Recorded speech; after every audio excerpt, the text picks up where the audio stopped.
Head kuulajad, väga austatud daamid ja härrad, lubage mul kõigepealt tänada selle konverentsi korraldajaid, eelkõige proua Hale Sprenki, kes tegi ettepaneku tulla ja rääkida teile sellisest väga olulisest, sellisest väga aktuaalsest asjast nagu väärtused ja väärtuskasvatus.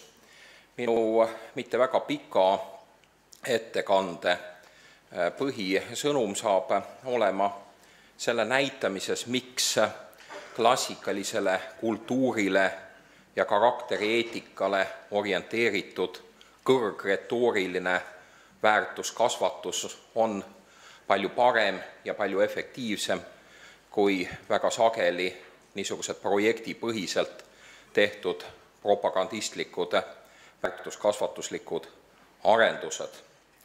Ja võib-olla ehk selgitav mõte ka minu esinemise pealkirja suhtes väärtuskasvatus, müüt või tegelikkus. Paljud võiksid arvata, et siin vastandatakse siis kahte asja, üks on fiktiivne, üles puhutud, peaaegu olematu müüt ja teisest küljest on siis see tegelikkus, millega me arvestama peame, aga ma ei kasuta sõna müüt mitte niisuguses tähenduses, vaid nii, nagu seda kasutati ajal, kui ta tekkis, mythos, müüt. Müüt on lugu, jutt ja mitte lihtsalt üks suvaline jutt, vaid niisugune jutt, mis on kristalliseerunud, mida praktiliselt kõik teavad ja mis mitte kunagi ei osutu valeks seetõttu, et mingisugused tegelikkuse asjaolud muutuvad, ühel hetkel on ühtepidi, teisel hetkel on teistpidi. Ja tegelikkus see on see, mida me ju iga päev kuuleme. Täna ka meie haridusministri sõnavõtus kuulsite te väga palju sellest, mis on nüüd see hetke tegelikkus. Ja see, mida te kuulsite, on see, et raha ei ole oluline. Oluline on üks niisugune vägev kutsumus, õpetaja rinnus, mis kasvab, püüdleb teadmiste poole, jänuneb, rebib ennast sealt hingest välja ja vot siis, ilma et ta raha üldse vajaks, täitub kõikvõimalike ideede, mõtete, asjadega. Vot see on nüüd niisugune tegelikkus, vaesed müüdid selle kõrval ütlevad, et meil on mingisugust materiaalset kehastust ka nende asjade jaoks vaja, sest me oleme inimesed. Ja ma tahan oma sõnavõtus keskenduda eelkõige siis väärtuskasvatuse probleemidele ja võiksin öelda ka, et vaadake, väärtuskasvatus on väga oluline asi kõikidel sajanditel olnud. Kas te kujutate ette inimesi, kes toimetavad oma igapäevategevust, aga näiteks ei kasvata oma lapsi? Või nad kasvatavad oma lapsi, aga nad ei edasta väärtushoiakuid, suhtumist maailma, kaaskodanikesse. No niisugust aega ei ole olnud, sellest järeldub, et väärtused ei ole ilmtingimata alati üldaktsepteeritud või positiivsed tänapäeva vaatenurgast vaadatuna, aga et nad on alati olemas olnud. Ja mida ma tahan oma sõnavõtus rõhutada, mida ma olen oma esinemistel ikka ja jälle rõhutanud ka seetõttu, et ma olen klassikale orienteeritud inimene. Minu enda kujunemine, haridustee on olnud siis niisugune, et puht niisugusest teoreetilisest matemaatikust ja loogikust on minust saanud klassikalise kultuuri hindaja. Ma ei nimeta ennast spetsialistiks, spetsialiste on häid meil küll, aga ma olen selle klassikalise kultuuri, eelkõige helleeni kultuuri imetleja ja natukene ka tundja. Ja selles mõttes võiksin paralleeli tuua suurepärase riigimehe, mitte lihtsalt pelgalt poliitiku, riigimehe William Gladstone'iga, kes Inglismaal siis juhtis impeeriumi väga pikkade aastate jooksul, tõeliselt võimsa intellektiga mees, ja kes siis ütles, et kui tema saaks midagi teha Cambridge'i ja Oxfordi ülikooli hariduse veelgi paremaks muutmiseks, siis ta teeks selle tingimuse, et seal oleks need kaks antiikeepost, Ilias ja Odüsseia, kõigile kohustusliku kirjanduse ja tundmise materjaliks. Et järelikult siin viidatakse klassikalise helleeni kultuuri niisugustele varamutele, mis ka niisugustes elitaarsetes ülikoolides nagu Oxford ja Cambridge seda on, et mis võiksid seda veelgi paremaks muuta. Nüüd on üpris ilmvõimatu ülesanne rääkida väärtuskasvatusest poole tunni vältel. Aga kui te lubate, ma juhiksin tähelepanu mõningatele kitsaskohtadele, mis sellega seoses tekivad, mõningatele väärarusaamadele, mis seoses sellega liikvele tegelikult juba läinud ongi, ja et ma kasutan kaudselt seda Aristotelese meetodit, millega ta näiteks seletab mõningaid asju, mida võib-olla muidu oleks liiga keeruline või pikk või isegi võib-olla lootusetu seletada. Näiteks niisugune mõiste nagu suur vaim või megallopsühhia, kreekakeelne sõna suur vaim. Kuidas seletada, mis asi see on? Ja Aristoteles kasutab niisugust väga lihtsat meetodit. Ta ütleb, et kujutage ette ühte niisugust alatut käitumist. Keegi varastab kelleltki raha. Ja nüüd kujutage ette, et see, kellelt raha varastatakse, on veel lisaks vaene, pime, igatepidi kaitsetu selle varastamise akti suhtes. Et mitte lihtsalt, et see, et talt raha varastatakse, on alatu, aga see on erakordselt madal käitumine. Ja kui me mõtleme niisugusele väga-väga madalale käitumisele ja teisest küljest mõtleme, mis võiks olla täielik diametraalne vastand sellele, vaat siis me saame aru, mis asi on megallopsühhia. Ma arvan, et mõnikord, mis asi on hea väärtuskasvatuse praktika, me mõistame, kui me vaatame mõningaid niisuguseid koomilisi praktikaid või katseid. No on väga oluline, mida inimesed loevad. Mina maast madalast, nagu kõik teised lapsed, hakkasin juba huviga lugema. Kirjandus oli natukene teistmoodi, kui praegu lastel ehk kätte saada on. Kreeka muinaskangelased. Anna Haava tõlkes, seda ma lugesin juba 6-aastasena, ja see kuulus Eesti laste kooli varamusse. Oli üks niisugune varamu moodustatud, sinna koondati siis väärtuslik kirjandus ja see Anna Haava tõlge, Kreeka muinaskangelased, kuulus sinna. Võrratud karakterid, suurepärased teod ja eelkõige see isiksuse portree, need jooned, mis karakteri eetikaga seostuvad, vaat see noorest põlvest hakkas ennast ilmutama, see sai nagu nähtavaks, et mis on tegelikult eetika tuum. Mitte see, et sa teed midagi hästi või halvasti või kõikvõimalikke norme võib ju täita nii ja teistpidi. Aga eetika tuum on, teate, mis on karakter. Ja see on klassikaline arusaam. Eetika puudutab karakterit. Ja tuleb meelde ka teine selline vastand siis sellisele karakterieetikale, Hiina muinasjutt, kuidas küla vanem Jao aitab riisil kasvada. Nimelt külavanem on veendunud, et riis ei kasva nii kiiresti, nagu vaja oleks. Ja annab siis korralduse kõikidele külaelanikele, et need oma põllul peavad natukene riisil aitama kasvada. Tehakse siis väärtuskasvatust või väärtusarendust või riisi kasvatamise arendust igal päeval, natukene neid riisitaimi sikutatakse ülespoole. Järgmisel päeval samamoodi. Ja siis meie külavanem Jao ehmatus on väga suur ühel päeval, kus selgub, et kõik need taimed on ära kuivanud, mingit saaki ei õnnestugi saada. Ja kui me vaatame niisuguseid propagandistlikke väärtusarenduse katseid, ega ajaloos nendest puudus ei tule, nad on üldiselt iseloomulikud muudatuste perioodidele, aga ka stagnatsiooni perioodidele, nad on väga iseloomulikud. Enamik siin ruumis viibivatest inimestest mäletab vist niisuguseid tegelasi, kes käisid siis ühest asutusest teise, tegid punapropagandat, neid saadeti siis tehastesse, laevade peale, armeedesse, nad kandsid nimetust, kuidas oligi, komissarid. Ja samasugused niisugused eetikakomissarid on erinevatel aegadel ringi ka käinud, näiteks 19. sajandi keskpaigas viktoriaanlikul Inglismaal läks suisa moodi tegelane, keda võiks nimetada aktiivseks moralistiks. konkureerides siis kiriku sõnumiga, sellised moralistid liiguvad ühest külast teise, ühest uksest sisse, teisest välja ja selgitavad siis kõikvõimalike abivahendite abil, et mismoodi tuleks oma elu paremaks ja eetilisemaks ja elustiili õiglasemaks muuta. Ja ei saa jätta lugemata ühe viktoriaanliku epohhi väga hea tundja Gilbert Rollet lühikirjeldust ühest niisugusest väärtusarendajast, propagandistlikust väärtusarendajast.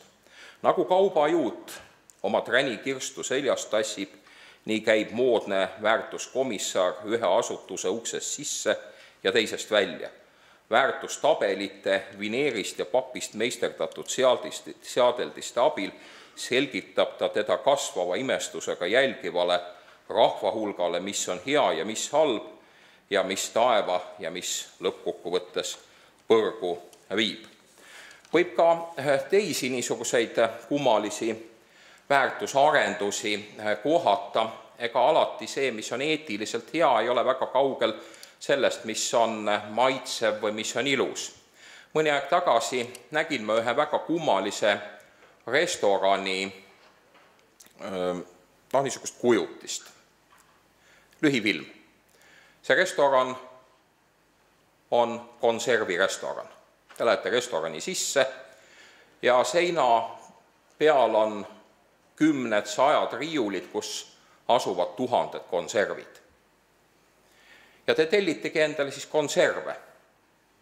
Ja see restoran, konservirestoran kannab nimetust Maailma Kokakunstikeskus. Ja te võite sealt Maailma Kokakunstikeskusest lasta endale kokku segada kõikvõimalikke niisuguseid eksootilisi toite. Malaisia kastaneid ja Ida-Aafrika krevette ja siis võite Eesti mulgikapsaid, Tai karriga proovida, mida iganes. Ja teenindus on kiire, ruumid vastavad euronormidele, kogu see asi on projektipõhiselt tehtud, aga üldine hinnang sellele asjale peale selle söögi konsumeerimist oli, mulje oli küll väga huvitav, aga enam tagasi siia restorani ma ei tuleks. Ja niisugused konservirestorani tüüpi propagandistlikud väärtusarendused, mida me ajaloos väga erinevatel epohhidel kohtame, on midagi, mis väga palju erineb klassikalisele karakterieetikale suunatud väärtusarendustest. Ja kui me tahame neid erinevusi esile tuua, selgelt esile joonistada, siis me võiksime seda öelda, et klassikaline väärtuseetika, karakterile suunatud väärtuseetika alati eeldab, et meil on elavad eeskujud, meil on suured eeskujud. Mul on olnud viimasel ajal hea võimalus liikuda Kreekas päris palju ringi, vaadata neid muinasmälestusi, uurida neid skulptuure seal lähedal ka. Ja kui sa niimoodi mõtlikult vaatad neid asju, käid ka muuseumis, võtad päevade viisi endale aega, vaatad neid originaale, et siis saab selgeks, et kuidas mõnikord niisugused näiliselt head ideed, hüüatused, mis tekitavad positiivse emotsiooni, on tegelikult valesti kokku mõeldud asjad. Meie eelmine haridusminister Tõnis Lukas, minul on temaga olnud hea võimalus väga mitmel korral polemiseerida. Kas te mäletate, mis meie eelmise haridusministri selline põhiline loosung või lause oli? Meie praeguse haridusministri loosungite mäletate, ma arvan, see oli see, et raha ei ole oluline, aga mis oli eelmise haridusministri oluline niisugune mõte? Oli see, et meie eesmärk on, mis? Õnnelik laps, eks ju. Ja mida siis õnneliku lapse nimel kõike ei tehtud? Termin õnnelik laps või fraas õnnelik laps ju tekitab positiivse emotsiooni, kas ei ole? Kas keegi julgeks püsti tõusta ja öelda, meie eesmärk ei saa olla õnnelik laps? Kas te arvate, et te järgmine päev olete õpetaja? Kas te arvate, et olete järgmine nädal direktor selles koolis? Mina tõusin püsti ja ütlesin, et meie eesmärk ei saa olla õnnelik laps. Ma ei ole õpetaja selles mõttes, nagu ütleme, teie olete, ma ei ole kooli direktor. Ma võin niisuguseid asju vabalt öelda. Mis mul lapse vastu siis olla saab? Mul ei ole lapse vastu mitte kõige vähematki, mulle lapsed äärmiselt meeldivad, mul on endal laps, aga et see on kontseptuaalne segadus. See on umbes samamoodi, nagu keegi ütleks, et meie eesmärk on ümmargune ruut. Ruut ei saa olla ümmargune. Ja kui me vaatame klassikalist moraaliteooriat, eetikat kui niisugust, Aristoteles eetikat, karakterieetikat, siis õnnelikkus eeldab teatud pikemat eluperioodi. Üksnes täiskasvanu juba teatud küpses eas inimene saab öelda üldiselt elu lõpul või seal lähedal, et ta on elanud ühe õnneliku elu või ta ei ole elanud ühe õnnelikku elu. Laps saab olla rõõmus, lõbus, kõik niisugused tunnused, mitte õnnelik. Aga see näitab seda, et me ei saa aru, mis asi õnn tegelikult on. Ja see ei ole mitte lihtsalt mingist väga väikesest asjast valesti arusaamine, vaid väga olulisest asjast valesti arusaamine. Kui me oma hariduskontseptsiooni, oma kasvatusteooriad, oma väärtusteooriad ehitame üles niisugusele kontseptuaalsele eksitusele, siis see on umbes sama, nagu te üritate ühte uhket hoonet ehitada sohu. See ei kanna. Ja õnn on loomulikult ääretult niisugune oluline asi, seda väga lihtsa katsega saab kindlaks teha. Ja ma olen palju kordi küsinud väga erinevatelt auditooriumidelt, et kui teil oleks valida oma lapse suhtes, ja me teame, et vanemad oma lapse suhtes tahavad kõike tingimatut head, et kui teil oleks valida, kas te tahate, et teie laps elaks, või kas te tahate, et teie laps saaks väga rikkaks, ja me teame, mida rahaga on kõik võimalik teha, kuhu last õppima saate ja nii edasi. Või teine variant, et ta ei saa väga rikkaks, aga ta elab ühe õnneliku elu. Kumba te valiksite? Ma ei ole ühtegi inimest näinud, kes oleks valinud raha ja jättes valimata selle, et tema laps elab ühe õnneliku elu. Ma küsin siis, et kas te teate, mis asi siis õnn on? Rääkige mulle. Ja väga vähesed suudavad rääkida. Ma ütlen, kas ei ole paradoks, et te loobute rahast ja te valite millegi selle, mille kohta te ei oska isegi mingit, eriti arvamust avaldada. Aga see näitab, et meie sees on tegelikult see õnne mõiste sedavõrd oluline, et seda hariduse aluseks seada ja sättida, et see on põhimõtteliselt õige liigutus, aga klassikaline kultuur õpetab meid mitte ainult õige olema esimeste selliste impulsside osas, mida hing tekitab, vaid suuta ka nendest asjadest mõelda. Ja alles paar päeva tagasi ma leidsin Aristotelese teosest Ithika Megalla, suur eetika. Ma leidsin selle koha, kus Aristoteles selgelt ütleb, laps ei saa olla õnnelik. Ja milline kergendus see oli, ma mõtlesin, et ma ise üksi kannan nagu seda koormat, mulle tundub, et see ei saa õige olla ja korraga ma näen, et ka niisugune autoriteet seda tegelikult toetab. Nii et ütleme siis niimoodi, et klassikaline selline karakterile suunatud väärtuskasvatus, mille paremaid näiteid me ajaloost näeme ja seetõttu ka klassika on oluline. Me teame, et on vähendatud drastiliselt koolides, ajalooprogrammides seda vanemat osa. On vähendatud, kordades isegi. Ja sellest on väga tuliselt kahju. Ja et need annavad siiski elavaid eeskujusid, need, kes elavad müütides, ja nagu ma ütlesin, müüt või mythos ei ole mitte lihtsalt välja mõeldud lugu, vaid ta on midagi niisugust, millest inimhing elab, reaalsus, tegelikkus kui selline oma kõige kõrgemas vormis. Vastupidiselt sellele on niisugune väärtuspropagandistlikud väärtusarenduse programmid väga tihti kaasajas kinni ja veendunud, et me elamegi praegu kõige paremal, õigemal ajal, et meil on mõningad puudujäägid küll, aga põhimõtteliselt on meie aeg tunduvalt ülemuslikum, progressiivsem, parem kui kõik eelnevad sajandid kokku. Klassikaline vaade on midagi vastupidist. Klassikaline vaade on see, et meil on eeskujud minevikus ja me eemaldume sellest. Et me eemaldume üha rohkem inimlikkusest, üha rohkem sellest arusaamast, mis asi on hea elu, üha rohkem selle mõistmisest, mis asi on õnn. See on klassikaline arusaam.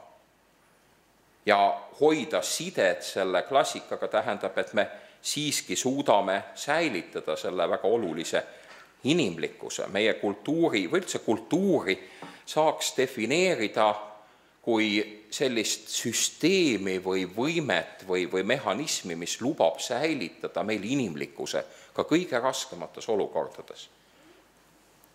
Ja kui need olud ehk ei ole nii rasked, siis realiseerida seda inimlikkust oma kõige kaunimates, ilusamates vormides. See on see, mida klassikaline kultuur teinud ongi, seetõttu need näited on olulised. Selline väärtuspropagandistlik väärtuskasvatus erinevalt kõrgretoorikale orienteeritud väärtusarendusest, siis mitte ainult, et ei taju, et kaasaeg on kuidagi oluline, vaid väga sageli opereerib selliste abstraktsete mõistetega. Me oleme ju ise kuulnud ka, et mis need mõisted siis kaasajal on, mida meil siin Eestis kultiveeritakse, uued väärtused, nii valitsuse, poliitikute, retoorikas, propagandas üldiselt, need jõuavad varem või hiljem koolidesse. Need on siis järgmised asjad. Stabiilsus. Oluline on mitte kõigutada välja kujunenud süsteemi. Stabiilsus on oluline asi. Meie rahandusminister Jürgen Ligi ütles seda niimoodi, et küsimuse peale, miks pankasid on oluline toita, mitte ainult meie pankasid, vaid ütleme Euroopa pankasid, üldiselt pangasüsteem, ütles, et aga see on ju nagu vereringe. Vereringe on oluline asi elusa inimese puhul või ei ole. Väga oluline asi, kujutage ette inimest, kelle vereringe hästi ei tööta, ega ta väga palju toime ei tule. Ja kõigil oli suuvett täis. Järelikult me peame toitma pankasid. Aga lihtne näide näitab, et vereringe ei ole kõige olulisem asi. Me võime ette kujutada inimest, kes viibib koomaseisundis väga pikka aega. Teiste sõnadega, tema aju on siis selline kriips. Seal ei ole ühtegi emotsiooni, ühtegi mõtet, täielik stabiilsus. Aga vereringe toimib väga hästi. Järelikult me näeme, et niisuguseks ülimaks väärtuseks ei saa olla stabiilsus. Edasi on siin uueks väärtuseks kujunenud, et eestlased on väga mõistlikud. Seda eriti lõunamaalastega võrreldes, et kui siin itaallased tulevad tänavale, kreeklased tulevad tänavale, me veel eile kuulsime, öeldi, et inimesed märatsevad tänaval, see ütlus käis siis nende kohta, kes tulid lihtsalt väga-väga tagasihoidlike plakatitega nõudma, et võiks mingisugused sellised demokraatlikud arengud taas toimuda, et see eestlaste niisugune mõistlikkus, hambad risti, kõikide asjade välja kannatamine, kui sul elavast peast nahka seljast ära kistakse, siis sa ühtegi valugrimassi ei tee, see on uus väärtus, mida kultiveeritakse. Et siis on päris palju juttu olnud ka avatusest. See oli suisa epideemiana levinud mood. Mina ise nägin, kus praktiliselt kõikide haridusasutuste seal missiooni kavadesse ja nendesse oli sisse pandud, et me oleme avatud. Ma küsin, kas see on mingi väärtus olla avatud? See öeldi, see on väga oluline väärtus, mitte lihtsalt väärtus, aga see on eriti oluline väärtus kaasajal. Mõtlesin, kas te teate siis, et kus Euroopa kultuuris esimest korda see termin avatus, väärtusterminiga kasutust leiab? Kus kohas? Siis nad jäid vait. Mõtlesin, et see on esimest korda mainitud Periklese kuulsas kõnes, kus ta Peloponnesose sõjas langenutele siis peab oma niisuguse lahkumiskõne ja seal ta mainib avatus. Kreeka keeles avatus on aniktoo, kreekakeelne kevad ja aniksi tuleneb samast juurest. Ja seal ta ütleb täpselt, mis selle loogika on. Meil on asjad nii hästi. Me oleme sellist tarkust ja ilu suutnud luua. Et teised võivad tulla ja õppida, me oleme avatud, te võite meid kopeerida. See on avatus. Aga teine avatuse mudel oleks see, et külma ilmaga te teete kõikvõimalikud nööbid lahti, mis teie mantleid, särke ja muid asju kinni hoiavad. Te olete avatud siis külmale ja bakteritele ja nii edasi, see on samuti. Kumba nendest loogikatest teie oma põhikirja olete sisse kirjutanud? Ja siis nad hakkasid mõtlema ja ma ütlesin, kas ei peaks mõtlema ennem, kui põhikirja koostama hakata, aga teil on ta juba pandud nii-öelda mõnes mõttes ka lukku. Lõpetuseks väärtus, mida ehk kõige rohkem praegu rõhutatakse ja mis see on siis? See on demokraatia. Demokraatia. Ja see on oluline asi, igapäevases meedias käib see läbi. Demokraatia on kaaperdatud, me oleme kuulnud. Me peame taastama demokraatia tuleb viia teistesse riikidesse ja nii edasi ja nii edasi. Need on tuhanded ja kümned tuhanded fraasid, kus see sõna läbi lipsab, neid kirjutatakse arengukavadesse, neid õpetatakse väärtuskasvatuse erinevates episoodides. Ja mis see demokraatia siis on? Ärge kartke, ma ei hakka teile pikka loengut sellel teemal pidama. Ma lihtsalt ütlen teile selle algtähenduse, mis asi on demokraatia või demokratia. Ja demokratia algtähendus, nii nagu ta Aristotelesel on ja Kliistenese reformide kanti, see on roteeruvus. Demokraatia tähendas Antiik-Kreekas seda, et parlamendi koosseis vahetub iga aasta, seal on uued inimesed. Uued inimesed. Oled sa parlamendis olnud, siis sa ei saa 10 aastat sinna enam kuuluda. Sa annad võimalusega teistele. Vaat demokraatia tähendab roteeruvust. Ja kui ma olen sellest rääkinud, siis see on osades inimestes tekitanud viha, teistes hirmu. Aga demokraatia olemus on roteerumine. Kui sa oled spetsialist, siis sa võid olla valitud igal aastal sellesse ametisse. Aga olla parlamendi liige ei tähenda olla ekspert. Et see tähendab lihtsalt, et sa oled normaalne inimene nagu kõik teised inimesed. Sul on see hea ja kurja tundmine või see normaalne otsustamise mehhanism, mis riigil on hea või halb. Sa ei pea olema spetsialist. Spetsialiste valitakse, aga sellist otsustuskogu nagu parlament roteeruvuse alusel siis määratakse ja seda tihti määrati ka liisu meetodil. Ärge arvake, et ma kutsun üles sellist loteriid üle Eesti korraldama, ma saan aru, et ajad on väga palju muutunud. Platoni jaoks oli ideaalne poolise arvukus 5000 inimest, 5052 inimest. Aga me saame võtta ühe idee või ühe mõtte, mida propageerida, kui me räägime üldse demokraatiast. Ja see tähendab seda, et need, kes on olnud näiteks parlamendi koosseisus, võtame ainult parlamendi koosseisu näite, et need annavad teed ka teistele. Kes on seal olnud, nendest ükski ei tohiks jätkata enam järgmises koosseisus. Vaat see on demokraatia mõte kõige lihtsamal viisil. Et me näeme tegelikult seda, et kus klassikaline kultuur varustab meid mitte ainult õigete algtähendustega, kuidas mingisuguseid sõnu kasutada, mitte ainult ei korrigeeri neid lõputult ära väänatud valekasutusi taas sirgeks, aga ta annab meile ideid, ta annab meile lootust, ta annab meile väga olulistes asjades tarkust ja need asjad on need, mis puudutavad meid kui inimest. Väärtuskasvatuse peamiseks eesmärgiks peaks olema küsimus, kuidas olla inimlik. Mida me eelkõige defitsiidina tunneme? Ei ole isegi mitte niivõrd raha või muud asjad, see on inimlikkus. Ja see on paradoksaalne, et olles inimesed, me niivõrd igatseme inimlikku asja ajamist, inimlikke suhteid enda ümber, inimlikke kolleege, inimlikkust kui sellist. Ja inimlikkus on see, mis lihtsalt meie füüsilise eksistentsi või nii-öelda selle tegelikkusega, mida ma oma pealkirjas müüdile vastandun, mis lihtsalt niimoodi kaasas ei käi.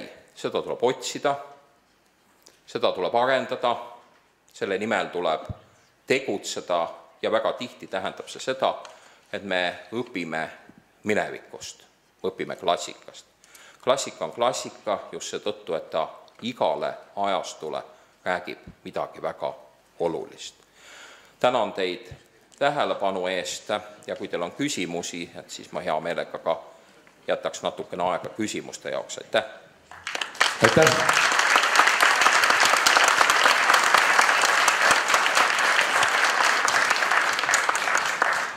Pani mõtlema. Tahab keegi küsida?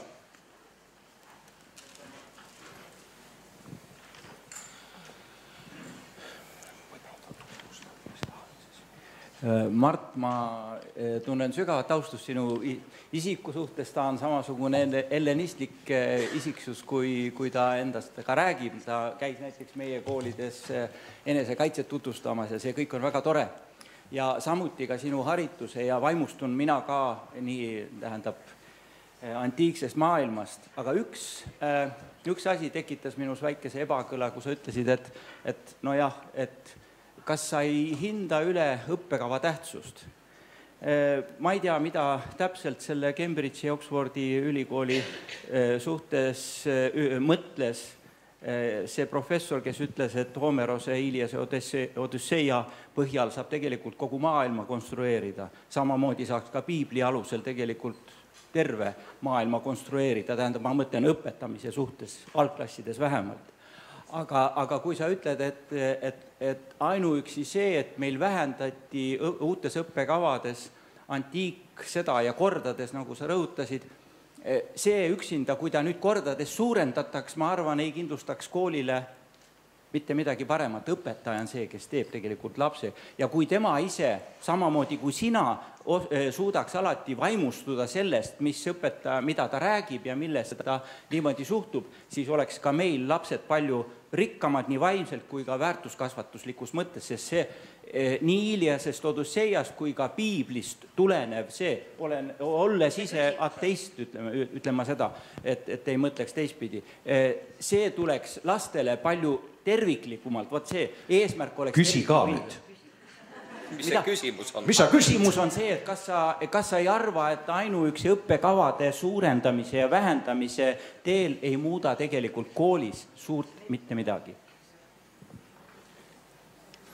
No, ma arvan, vägagi palju muudab, et igaühel on ju selge, et kui näiteks inglise keele tunde on mingis koolis palju rohkem, siis selle kooli lõpetajad oskavad inglise keelt tõenäoliselt väga-väga palju kordi paremini, et inglise kolledž näiteks, või võtame, kus siin veel need näiteks ingliskeelsed koolid või on, et mitte ainult, et seal on võib-olla need keeleõpetajad ehk on paremad, aga et ka tundide arv on oluline. Ja ma arvan, et väga paljudes teistes ainetes samamoodi, aga ma saan sinuga ainult nõus olla, et õpetaja isik määrab väga palju. Hingestatus, millega ta räägib, tema teadmised, tema meetodid, tema arusaamine tegelikult. Sest me tunneme väga erinevates valdkondades headest spetsialistidest puudust. Õpetajad on ääretult motiveeritud ja kutsumusega inimesed põhjusel, millele mul ei ole vist vaja viidata. Aga väga paljude inimeste puhul tuleks tegelikult öelda, et parem on, kui nad ei teeks seda, mida nad iga päev teevad.